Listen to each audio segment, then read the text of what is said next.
20 septembre 2009. Se mentir en vérité. Drôle de bonhomme que celui qui porte mon nom. Qui est-il donc? Question récurrente que je me pose au moins une fois par jour. Imprévisible et incohérent, le voilà dans sa nudité. Il suffit qu'une mouche le distrait pour qu'il abandonne aussitôt les sublimes pensées où il se perdait. Ce travers, cette versatilité, Montaigne et Pascal les ont dénoncés de concert. Nihil novi sub sol. Mais il y a mieux ou pis. Pas plus tard qu'hier, j'ai ouvert un livre pris au hasard dans ma bibliothèque, peu importe lequel, et à peine commencé ma lecture, je l'ai interrompu dans l'instant. Était-ce la marque d'une déception? Non pas. Le peu que j'avais lu me comblait. Le bonhomme, submergé par l'émotion née de ces 2 ou 3 pages, a jugé trop beau, trop excellent ce texte pour le livrer à une simple curiosité. Il paraît que je ne suis pas le seul dans ce cas. Pourquoi se priver d'un plaisir innocent? À se demander si ce n'est pas l'innocence même du plaisir qui me semble condamnable.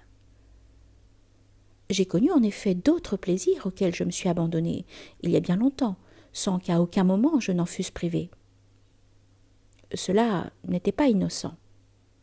Terrible contradiction. Craindre de s'adonner au bonheur de l'esprit dans le même temps qu'on se souvient de s'être abandonné aux appels de la chair. Éternel conflit entre la pesanteur et la grâce. Mauriac y a laissé sa vie, et Simone Veil y a gagné sa mort. Je n'en finis pas de découvrir les séductions du mal, surtout s'il prend les apparences du bien. Enfant, je souffrais de la solitude de ma mère. Comme elle était divorcée, on lui tournait le dos. Alors, j'inventais des mensonges destinés à la rassurer sur elle-même. Par exemple, je lui disais que Madame une telle m'avait arrêtée dans la rue pour me demander des nouvelles de ma chère maman. À ces mots, elle rosissait, puis, soudain inquiète, « Es-tu sûre de ce que tu viens de dire? Tu ne mens pas, au moins ?» Je mentais, avec effronterie, avec délectation. J'inventais des rencontres, des conversations, bref, j'entourais ma mère d'amis nombreux et attentifs.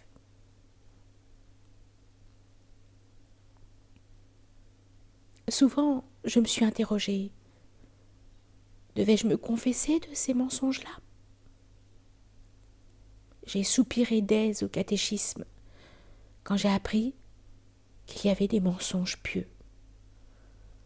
Ce jour-là, on m'a offert un bon usage du mal.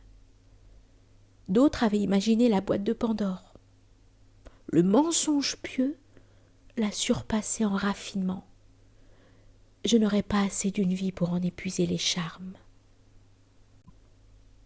De là, assurément, la rétention de ma lecture, souffrir d'un manque, de crainte d'être comblé, n'est-ce pas le sommet du bonheur?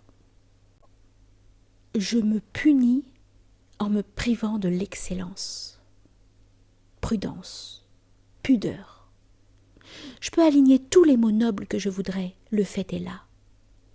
De même que je me suis punie en arrêtant une lecture qui me promettait les plus belles délices, de même j'ai agi avec cette expérience de mort immédiate. Au plus profond de moi, je savais quels immenses bienfaits je pourrais retirer de cette haute expérience. J'ai cru devoir m'en priver. Là est le mal absolu.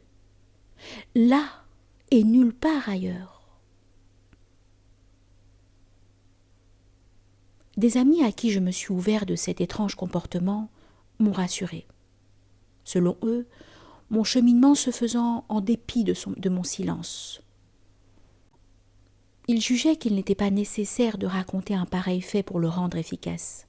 En revanche, ils se réjouissaient que je puisse enfin m'exprimer, non seulement parce que mes paroles devenaient libératrices, mais encore parce qu'elles pouvaient aider ceux qui les entendraient. Reste ceci. Pourquoi me mentir? Pourquoi me suis-je menti si souvent, si longtemps? À cause des mensonges pieux de mon enfance? Ou bien parce que je ne me suis jamais sentie digne d'actions exemplaires? La solitude d'une mère dévouée, sur qui pesait l'opprobre d'une société bien pensante, me va à merveille. Je m'en drape avec une certaine joie. Je ne suis pas fait pour les bonheurs exemplaires, non plus que pour un destin. Le souci où je suis de mon âme tient aujourd'hui une grande place dans mon existence quotidienne. Le souci se réduit à effacer, à gommer tout ce qui, dans le passé, dérange mon présent.